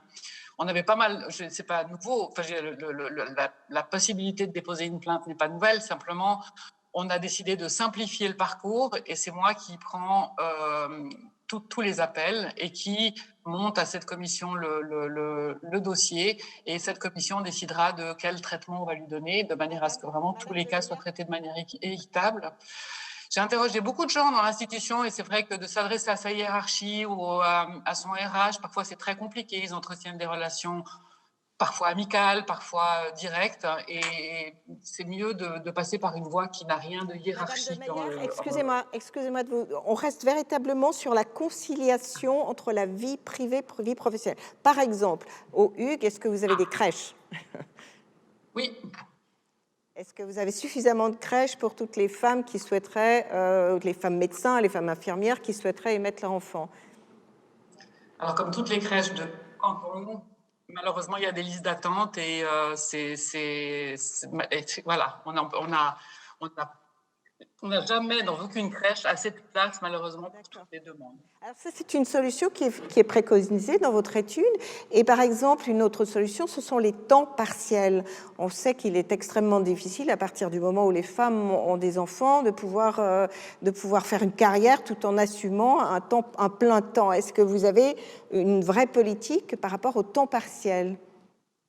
Alors, ça, c'est plutôt du ressort des ressources humaines. Moi, je travaille plutôt dans le bureau de l'égalité. Mais oui, il y a une vraie politique de temps partiel. Alors, est-ce qu'elle est appliquée dans tous les services? C'est autre chose. Mais oui, dans notre contrat d'engagement, il est bien spécifié que la qualité l'équilibre vie professionnelle, vie privée doit être respecté. Dans la mesure du possible, évidemment, on ne va pas accorder des temps partiels à des postes qui ne permettent pas, malheureusement, d'avoir un 50%. Mais la volonté de la direction, c'est vraiment d'aller dans ce sens-là et de favoriser également le temps partiel pour les hommes, parce que c'est souvent mal vu, bien plus mal vu un homme qui demande un temps partiel qu'une femme aujourd'hui. Alors, je poserai la même question, merci beaucoup, je poserai la même question au professeur Patrick Meraldi. Alors, donc vous êtes président de la commission de l'égalité de la faculté de médecine de l'Université de Genève. Alors, par rapport à cette conciliation vie privée, vie professionnelle, est-ce que vous avez des mesures? Est-ce que vous entendez en prendre? Alors, il y a des crèches, mais pas suffisamment. Et c'est souvent un problème parce que justement, au point de vue de carrière académique, l'âge critique est autour de 35-40 ans. Et c'est concilier la vie de famille et une carrière académique, c'est difficile. Et c'est souvent là qu'on perd un grand nombre de femmes dans ces carrières. C'est là qu'on voit un déclin parmi les membres de notre communauté qui sont très prometteuses. Donc vous dites manque de crèche, mais est-ce qu'on ne devrait pas finalement commencer par ça? Vous dites qu'il y a un âge critique entre 35 et 40 ans. Pourquoi n'y a-t-il pas plus de crèches? Je pense que c'est déjà un problème général dans notre société. Je pense qu'il y a beaucoup de pays où on est plus avancé pour concilier justement toute cette vie familiale avec des carrières, avec souvent des couples où les deux veulent travailler. Et je pense qu'un autre point important, c'est qu'on doit mieux éduquer en fait nos professeurs qui forment des doctorants, des postdoctorants, des médecins, à aussi promouvoir et à soutenir que ce soit des hommes et des femmes à tous les niveaux. Et on a encore trop souvent une tendance à soutenir les personnes qui nous ressemblent, qui sont souvent des hommes. Et je pense qu'il y a beaucoup de promotion interne, d'envoyer des gens à des colloques, d'envoyer des gens, de rencontrer des gens et de pousser des carrières. Et je pense que c'est là où on peut faire énormément de progrès. Parce que souvent, ces carrières, ça ne se construit pas tout seul, ça se construit avec le soutien d'autres personnes dans la hiérarchie. Et il faut qu'on soit plus conscient de ce fait qu'il faut soutenir les hommes et les femmes. Et je pense que souvent, les hommes savent mieux se vendre et que les femmes ont une tendance à vouloir moins se mettre en avant. Et je pense que ça fait partie de la culture où on doit mieux identifier les éléments prometteurs, pas forcément ceux qui se mettent le plus en avant, mais à tous les niveaux de les faire avancer. Alors, beaucoup de questions nous arrivent parce que le thème est tellement vaste, et notamment une remarque, les crèches sont plus chères à l'hôpital qu'en ville, je ne sais pas si c'est vrai, enfin voilà, c'est dit. Quelqu'un nous dit, Stéphane nous dit que pour les médecins, Stéphanie nous dit pour les médecins, c'est aussi super mal vu de demander un temps partiel, homme ou femme. C'est difficile aujourd'hui de demander des temps partiels. Alors reprenons quelque chose de très concret pour cadrer un peu le débat, les quotas. Est-ce que par exemple vous y êtes favorable, Camille? Oui, alors comme j'ai dit, j'y suis très favorable et je pense également que dans notre questionnaire, en fait, nous avions posé la question très ouverte des quotas. Mais ce qu'il faut savoir, c'est qu'il y a plusieurs types de quotas. Par exemple, à la faculté de médecine et dans les autres facultés de Genève, le quota, finalement, ne s'applique pas à la position finale, mais c'est un quota dans la sélection des dossiers de professeurs. C'est-à-dire qu'un tiers des dossiers doivent être des dossiers féminins. Et donc, à partir de ce moment où on a quand même des femmes qui sont là dans la présélection finale, on peut ensuite voir, on ne va pas choisir sur le sexe, mais on est sûr au moins que les femmes soient représentées dans le choix final. Et donc, pour rappeler les chiffres qui ont été donnés tout à l'heure, je crois, plus de 60% des étudiants sont des étudiantes aujourd'hui en faculté de médecine, et au niveau des professeurs, 22%. Voilà. Vous, qu'est-ce que, Magdalena, les quotas? Je pense avoir déjà répondu tout à l'heure, mais c'est comme... Je pense que c'est une solution transitoire. Ce n'est pas une finalité absolue, mais je pense que c'est une solution transitoire qui est nécessaire parce que, aussi comme ça a été soulevé, on engage ceux qui nous ressemblent. On a tendance à promouvoir ceux et celles qui nous ressemblent. Donc en fait, si parmi les positions cadres, il y a des femmes, probablement qu'on va réussir à entraîner un cercle vertueux où ces femmes vont promouvoir d'autres femmes qui vont promouvoir d'autres femmes. Professeur Lépinard, vous disiez tout à l'heure, dans le fond, on parle de plafond de verre, on devrait parler de résistance, et vous dites, les quotas, c'est la seule chose qui marche. Alors, dites-nous peut-être... Non, j'ai pas dit c'est la seule chose qui marche. Par contre, honnêtement, quand j'entends que la barre, elle est mise à 1/3 des dossiers de candidature, alors qu'il y a plus de 60% d'étudiantes, ça s'appelle pas un quota, ça s'appelle une résistance. Enfin, je veux dire, là c'est l'inverse d'un quota, en fait. C'est incroyable. C'est incroyable. Je veux dire, honnêtement, c'est quasiment... C'est un bon obstacle bien posé au milieu du truc. Donc, ça se présente comme une mesure de soutien, alors que c'est en décalage total avec le pool potentiel. Je veux dire, ça me semble grave, en fait. Donc oui, les quotas, ça marche parce qu'il y a un objectif, normalement un objectif de réalisation et pas que de candidature. Alors, si l'objectif de candidature, il est déjà qu'à 30%, ma foi, on est mal barré, pardon. Mais c'est juste, à ce rythme-là, ça va pas progresser très vite. Donc non, après, on peut avoir un objectif sur le total des recrutements sur 4 ans, se dire, sur tous les nouveaux recrutements sur 4 ans, on recrute à minima 50% de femmes. Mais en fait, quand on est à 20% dans la force, je veux dire, dans le total, ça veut dire que ça va quand même mettre 20 ans à arriver à 50%. Alors que ça fait déjà 20 ans qu'on a une majorité de filles, une majorité de femmes dans les études. Donc voilà, encore une fois, je pense que le quota n'est pas la solution magique, et comme les autres l'ont dit, c'est multifactoriel, et donc de toute façon il faudra d'autres choses, et qu'en plus si on se fixe sur l'histoire d'arriver à avoir juste plus de femmes dans ces positions d'encadrantes, on risque de laisser passer tous les autres enjeux qui en fait structurent ces discriminations tout au long de la carrière. Et moi je voudrais revenir sur ce qui a été dit sur les crèches et le temps partiel, etc. Juste avec ma propre expérience. En fait, moi, je me suis retrouvée en tenure track, donc dans un système compétitif où on est professeur assistant avec titularisation au Québec. Au début de ma trentaine, et qu'est-ce que j'ai fait? J'ai fait des enfants parce que, voilà, quand même, c'est bon, ça fait partie de ce timing problématique. Mais en fait... mon directeur de département, quand je lui ai annoncé que j'étais enceinte, n'a pas fait une tête du style « bon, voilà, elle a enterré sa carrière », il m'a félicité.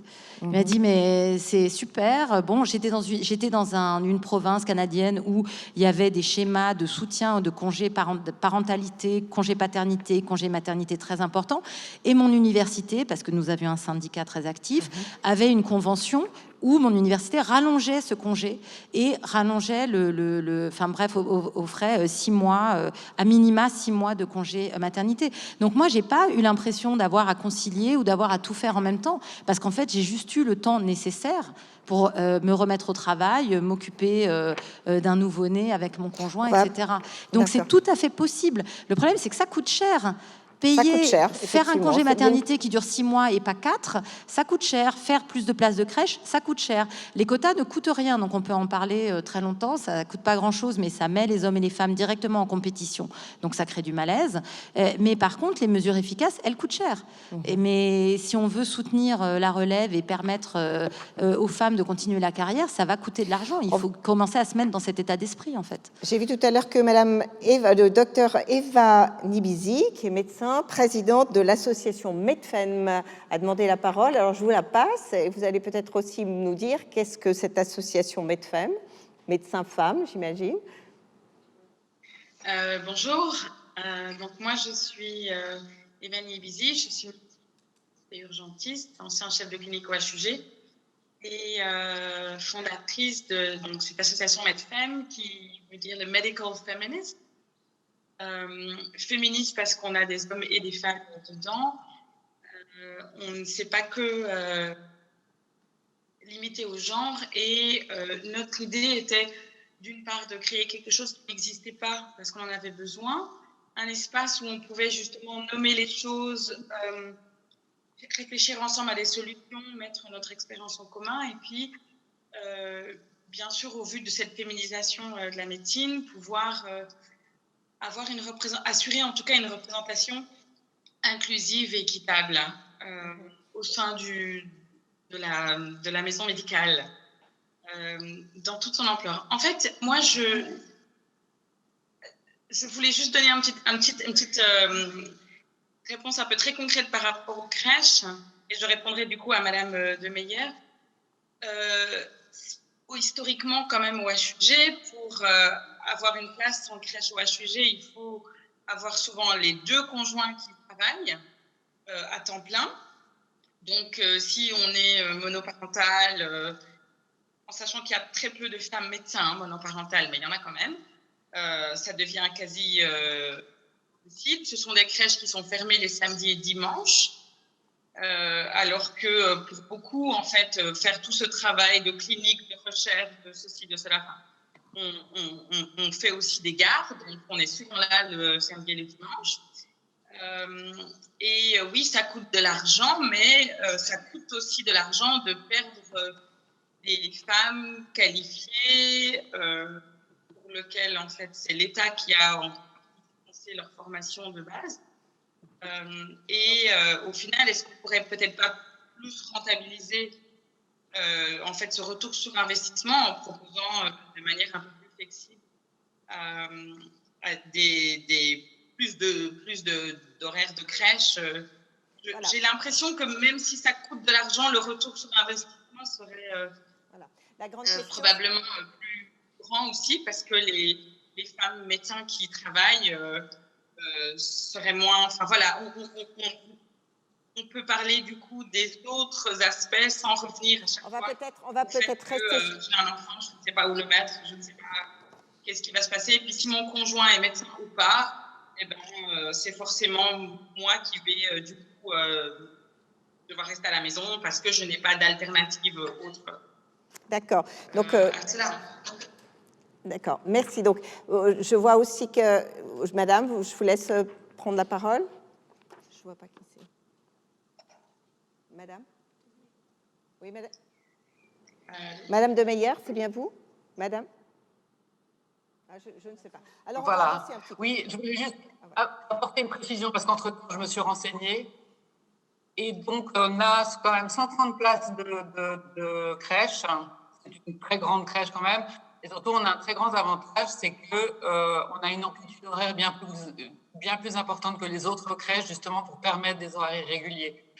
Alors, c'est sûr qu'on n'est encore pour l'instant pas dans du 24 heures sur 24, 7 jours sur 7, parce que ça demande une infrastructure, beaucoup d'investissements, mais on peut tout à fait... Dans tout ce que vous dites, moi, je bois vos paroles à toutes, parce que vous êtes une source d'inspiration très importante pour construire mon projet. Et voilà, on a déjà quand même bien proposé des choses intéressantes dans cette crèche. Alors, on a proposé les crèches, bien sûr, les temps partiels, on a proposé les quotas.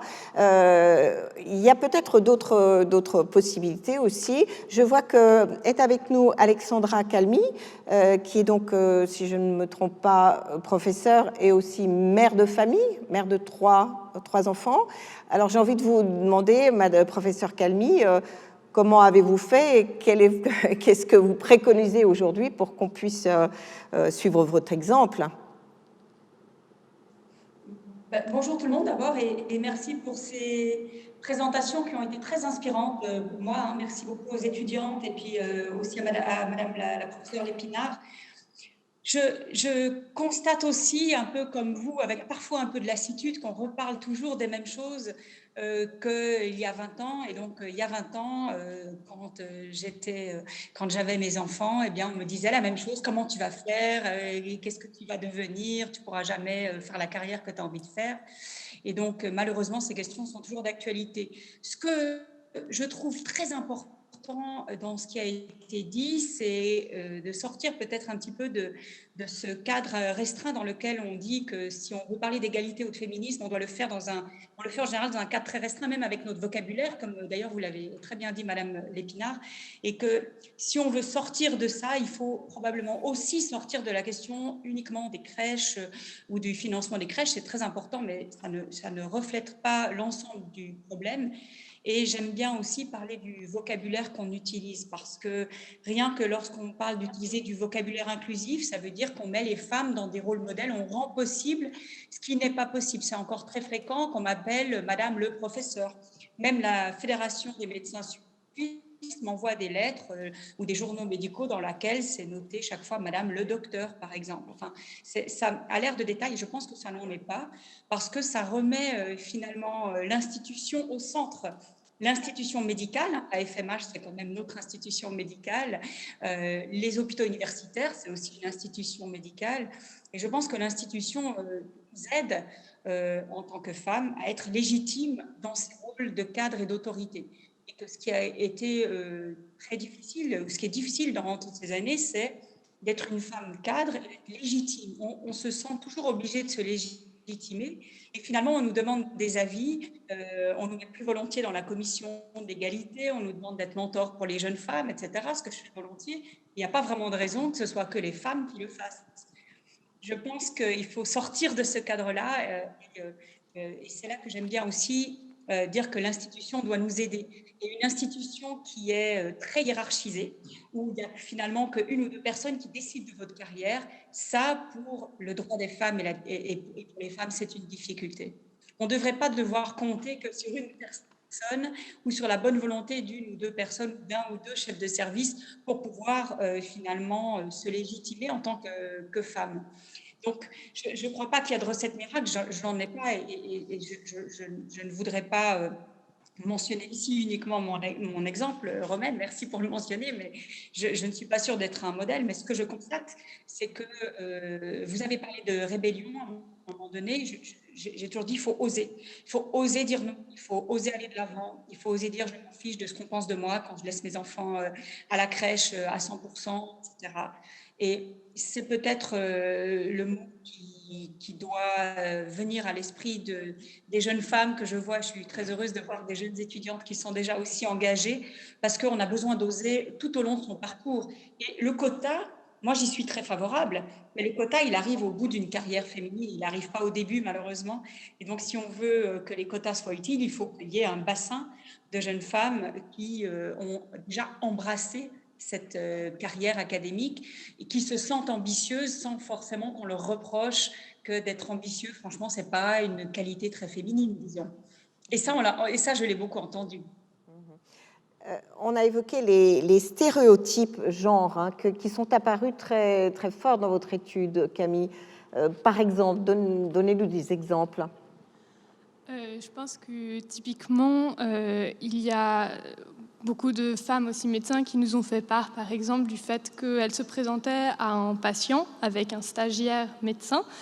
Et en fait, le patient va dire « Bonjour docteur » au stagiaire, puis la chef de clinique, la femme, en fait, va être reléguée tout simplement au rôle de stagiaire. Et je pense que c'est très difficile en fait pour les femmes de devoir assumer ce poids, de se dire « en fait, moi, je suis arrivée jusque-là, je suis déjà chef de clinique, et puis en fait, c'est mon stagiaire, juste le patient ne m'a pas entendu parler, n'a pas vu mes compétences, il m'a juste vu en fait moi en tant que femme, et donc il a pensé que j'étais pas assez compétente pour être médecin. Et également, vous m'avez dit, dans les vignettes cliniques, il y a des stéréotypes très forts. Vous pouvez peut-être vous exprimer là-dessus? Ouais, alors ça, c'était quelque chose qu'on avait analysé au Café Égalité il y a 2 ans. On avait parlé justement des vignettes cliniques. Donc en fait, quand on étudie dans les années master, on se prépare à la clinique, et en parallèle de ça, on a des cours dans lesquels on analyse des patients et des patientes. Et puis, donc ça, c'est des bouquins où il y a ces vignettes cliniques, ces exemples de cas. Et ces exemples de cas, Par exemple, si on prend la pédiatrie, dans 95% des cas, 90 à 95% des cas, c'était une maman qui amenait son enfant. L'interaction avec le père était, je pense, dans 10% de ces vignettes, et quasiment aucune de ces vignettes, il y avait un papa seul. Les papas seuls sont incapables de s'occuper de leurs enfants. On dirait comme ça. Et ça disait à la fois aux hommes, vous n'êtes pas capable de vous occuper des enfants, mais à la fois, encore une fois, aux femmes, en fait, c'est vous qui devez vous occuper des enfants, c'est votre rôle, c'est à vous de faire ça. L'autre chose, on avait les métiers qui étaient représentés, mais ça, c'est un autre exemple. On pourrait en parler pendant longtemps. Il faut savoir que ces cahiers sont en train d'être revus, et en train d'être réanalysés pour être réintégrés. Mais voilà, donc c'est cet exemple-là, typique du papa qui n'existe pas. Je ne sais pas si vous avez vu l'article de la RTS qui est sorti il y a 2 jours, justement, sur les hommes à temps partiel. C'est une femme qui gère des portfolios, beaucoup d'argent. Donc c'est elle qui fait carrière, c'est lui qui reste à la maison. Et elle faisait part du fait qu'elle était à Londres dans un meeting et la crèche l'appelait elle pour dire « Ah, mais on fait quoi avec l'enfant ?» Elle était « Ah, mais il faut appeler le papa, c'est lui qui est le premier numéro à appeler. » Et il disait « Ah, mais vous êtes sûr, on ne va pas le déranger ?» En fait, on continue à perpétuer cette idée qu'en fait, c'est les femmes qui doivent s'occuper, c'est à elles de faire ça. Et ça existe notamment dans nos cahiers d'unité. Alors, je regarde quelques questions. Sandra nous dit « Il n'y a que des mesures de contrainte qui viennent d'en haut qui peuvent changer les choses. » Et Valérie dit oui, il faut absolument introduire des quotas. Est-ce que nous avons des exemples concrets qui marchent dans d'autres pays ou institutions? Alors peut-être Brigitte Mantillieri, sur cette question des quotas, quelle est votre position? Vous êtes donc directrice des questions d'égalité à l'université.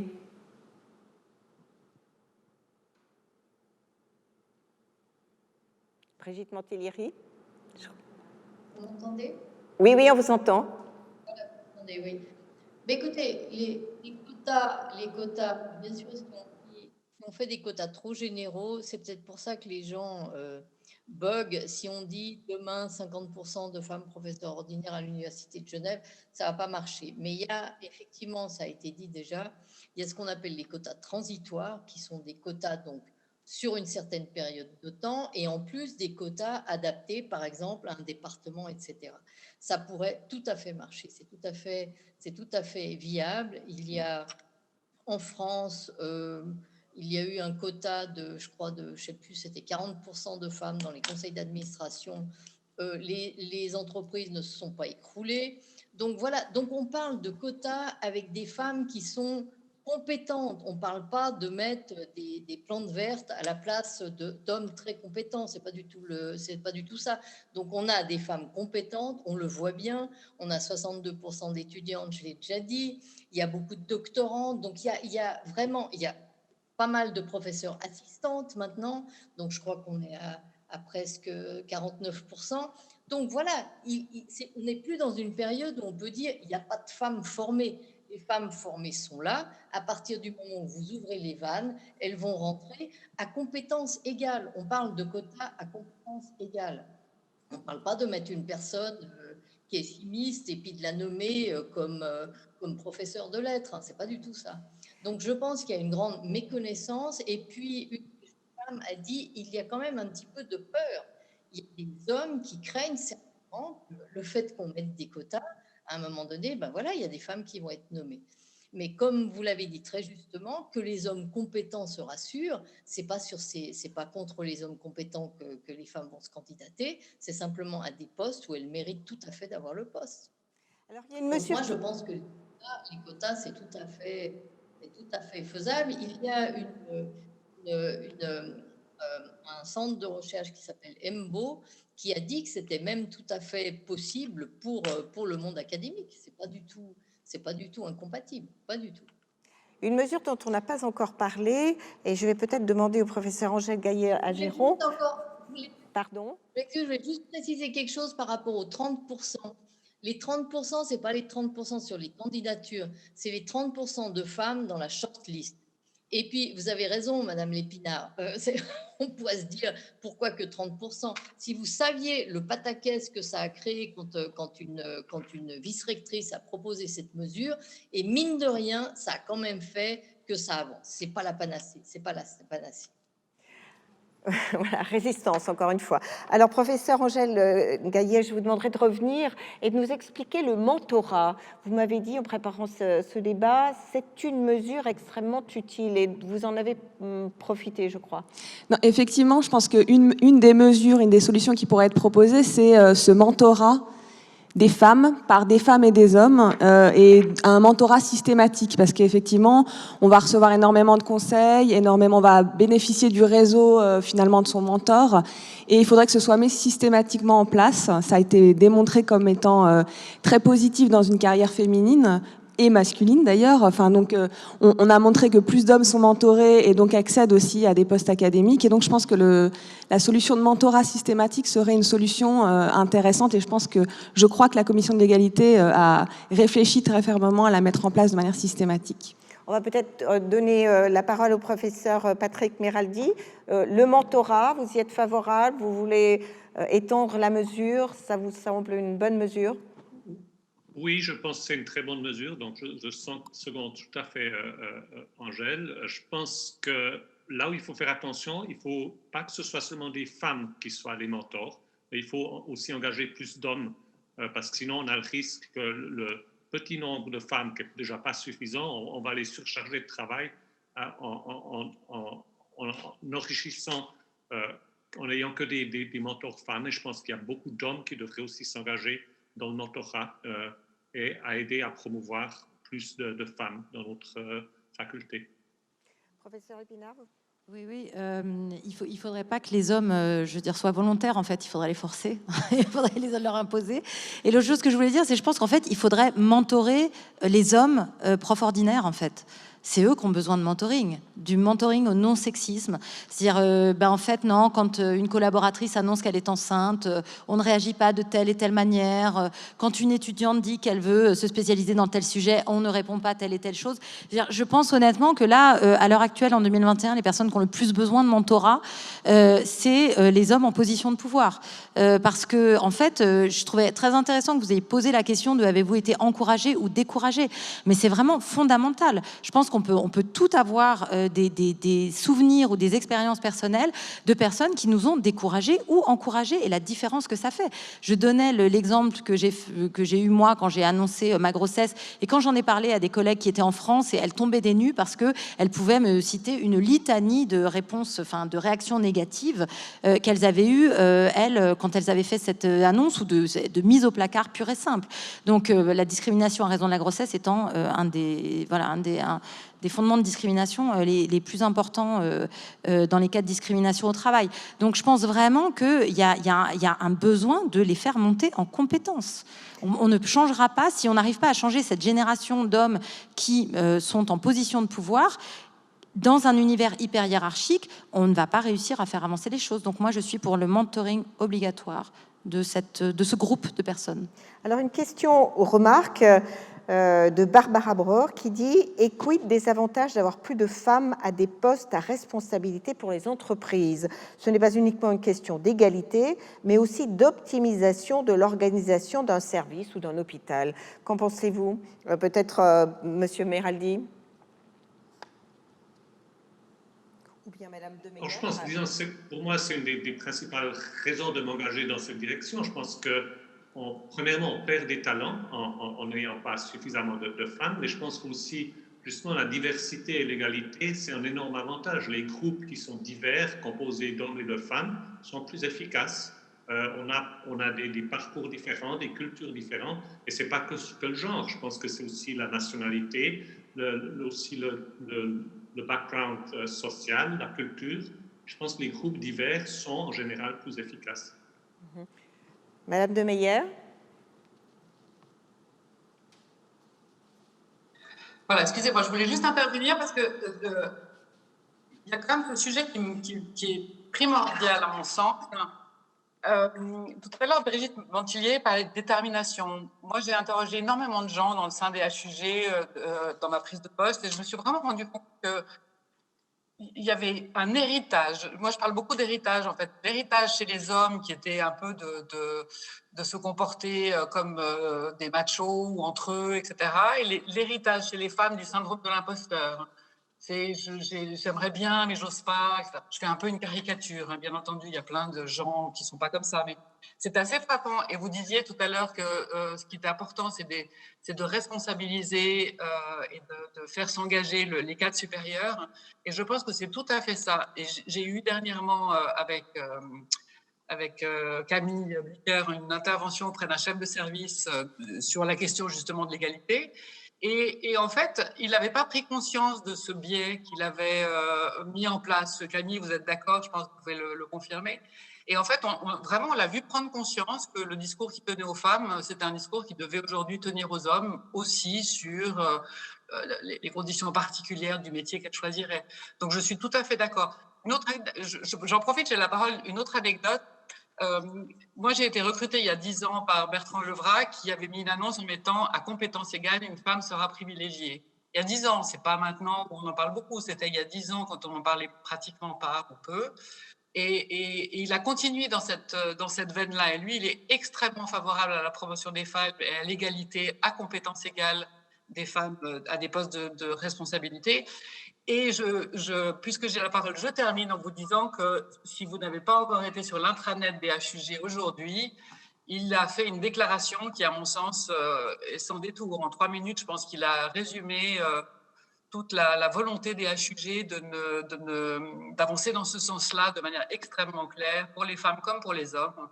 Et j'encourage tous les collaborateurs qui ont accès à l'intranet des HUG à aller le voir sans délai. Effectivement, beaucoup de déclarations. Docteur Eva Nibizi, je crois que vous voulez encore ajouter quelque chose.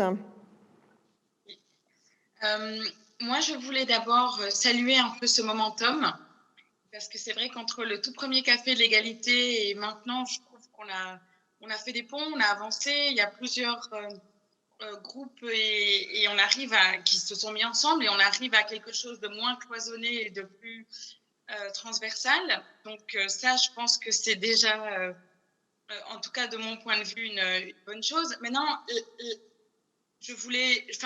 ça m'a beaucoup parlé ce qu'a dit la professeure Lépinard. Et si on prend juste l'exemple concret du mentorat ou des best practices, finalement de mettre aussi en avant ceux qui font des bonnes choses ou de leur demander... comme on demande aux autres entreprises, maintenant, comply or explain. Finalement, que faites-vous concrètement pour avancer les choses?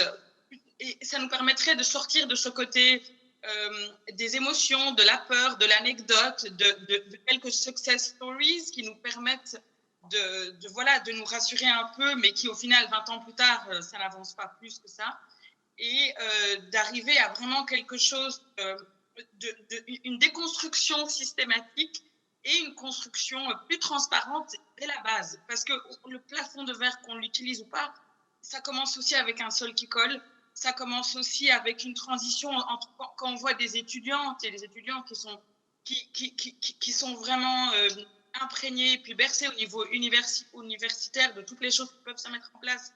Et puis après, les premières années je vais dire, oui, les 5 premières années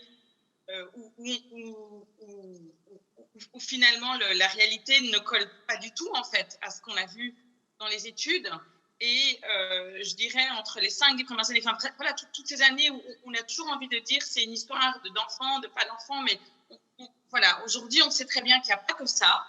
Et nous en tout cas dans Medfem, on serait pour avoir quelque chose de transparent, de systématique, avec un mentorat qui soit certes adapté et un peu sur mesure, plus que ce qui existe aujourd'hui, qui permette aussi que les femmes et les hommes soient encouragés, mais aussi avec aussi une diversité, une représentativité, on va dire, qui est indispensable en fait maintenant, parce que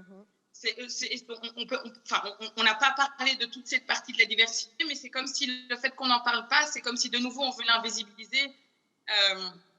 Et je sais que c'est pas du tout notre but à aucun de nous là.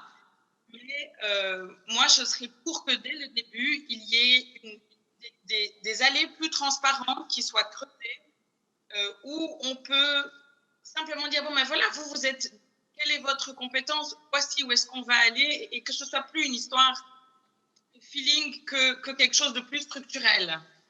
Et en se disant que dans les services ou dans les milieux où les choses sont faites, et il y a quand même beaucoup de bonnes choses aussi qui existent, qu'on puisse aussi les mettre en avant. Merci. Alors, merci pour votre intervention. Donc, on va conclure ce café égalité. Je signale qu'il y a quand même beaucoup de questions, et notamment celle-ci, enfin, plutôt un compliment à Camille. Félicitations à Camille pour son courage et son implication et sa volonté à faire entendre la voix des étudiants. L'université prévoit-elle d'implémenter ce genre de groupe de travail dans les autres facultés? Question que l'on laissera pour un prochain café égalité. J'ai envie de vous poser une question de conclusion à l'une et à l'autre. Camille Blecker, vous êtes étudiante en 5e année de médecine. Vous avez l'impression que les choses progressent? Vous avez entendu tout à l'heure le discours du professeur Lépinard, discours que l'on ressort d'ailleurs très souvent en ce jour de 8 mars. Est-ce que vous avez l'impression que la situation s'améliore? Alors, j'ai l'impression peut-être qu'il y a plus de gens qui s'impliquent, mais comme disait la professeure Lépinard, j'ai l'impression que finalement, la résistance, elle n'a pas vraiment changé. Il y a toujours autant de résistance. Et peut-être pour revenir, quand on a fait brièvement un sondage sur des cas de harcèlement sexuel, et quand je suis allée le présenter, moi, on m'a dit « Ah, mais ça va, franchement, c'est beaucoup moins pire qu'il y a 20 ans ». Et je me suis dit, mais mince alors, si c'était encore pire il y a 20 ans, ça veut dire qu'il faut que j'attende encore 20, 30, 40 ans pour qu'on ne doit plus subir de remarques sexistes. Donc non, je pense que ça a évolué, mais beaucoup trop lentement, en fait. Et que si on continue à ce rythme-là, on n'est pas sorti de l'auberge, quoi. Alors, la même question à vous, Magdalena Szelongova, donc médecin. Est-ce que vous avez l'impression que les choses progressent, ou on est toujours un peu dans une situation où... Est-ce qu'il y a une prise de conscience? J'ai l'impression quand même, comme on disait, on est 16 internes en chirurgie, dont 3 hommes, donc ça veut dire 13 femmes. J'ai aussi l'impression d'avoir plus de modèles vers qui regarder, les femmes ici présentes, les femmes à l'écran. Donc de me dire c'est possible, je peux y arriver. Donc oui, je pense que les choses progressent et je pense qu'on a encore des choses à faire et c'est normal et tant mieux parce que comme ça, on va pouvoir faire avancer les choses. Une des choses que je voulais juste aborder avant de finir, c'est l'intersectionnalité. Et ça, je pense qu'on n'en a pas parlé, mais c'est très important. C'est-à-dire que autant c'est difficile d'atteindre ces postes quand on est une femme, mais autant si on est une femme noire, par exemple, ou si on est une femme LGBT, là, le plafond de verre ou le sol collant ou les résistances sont encore plus grandes. Et je pense qu'en avançant, il faut qu'on garde en tête cette intersectionnalité du féminisme et pas abandonner ce côté-là, ces côtés-là aussi, qui s'y attachent et qui sont aussi importants et qui sont aussi des obstacles. Voilà. Alors je vais peut-être vous donner un chiffre qui est tout de même assez encourageant. Actuellement, sur les 69 membres de la Task Force fédérale anti-Covid, 23 sont des femmes, un tiers exactement, et parmi les 12 groupes de travail, 6 sont présidés par des femmes. Il y a un an, lors de la première vague Covid, les chiffres étaient beaucoup moins bons. Sur les 10 groupes de travail, une femme seulement présidente, c'était le professeur Samia Ourst. Et sur les 7 membres du conseil consultatif, seulement 2 femmes, donc 29%. Il y a eu beaucoup de réactions. On a beaucoup relevé l'absence des femmes, considérant que c'était une période extrêmement importante qu'on était en train de vivre et on ne voyait pas les femmes. Et actuellement, on n'est pas encore à parité, mais enfin, les choses ont progressé. Merci à vous toutes, à vous tous pour vos interventions. Café Égalité qui a brassé beaucoup de thèmes. Espérons que dans une année, on se retrouvera avec encore des progrès. Merci à toutes. Merci beaucoup. Un grand merci. Un grand merci à Romaine Jean qui a mené ce débat de main de maître. Un grand merci à nos oratrices et orateurs sur le plateau et par Zoom. Et également un grand merci à la faculté de médecine, au service de communication et au service de communication des HUG pour leur aide dans l'organisation de cet événement et à l'année prochaine. Bonne soirée à toutes et tous. Merci.